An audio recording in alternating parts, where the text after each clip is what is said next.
এই যে লুচি বেলে বেলে রাখছি, মা ওখানে ভাজছে, একা হাতে আর কত করবে। রান্নাবাড়ি সব হয়ে গেছে, শুধু এই টিফিন মাংসটা বাকি আছে, মাংস আর ভাতটা বাকি আছে। আর আমি টিফিন করিনি বলে এসে লুচিটা বেলছি, মা ওইখানে লুচি ভাজছে। চারদিকে নিয়ে যা,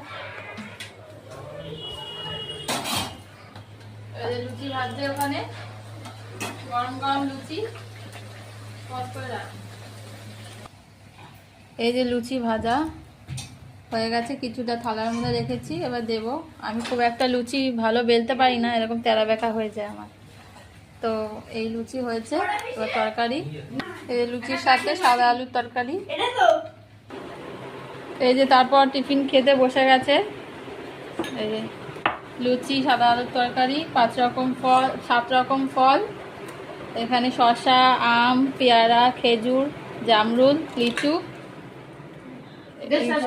এগুলো আর খেজুর, আর এই 5 রকম মিষ্টি, চিড়ে দই অল্প খাবে বলে দিয়েছি, দেখা যাচ্ছে নাকি জানি না। এই যে খেতে বসেছে, এবার মা আসবে, প্রদীপ দিয়ে একটু আশীর্বাদ করবে, এখানে ধান দুপা দিয়ে আশীর্বাদ করবে।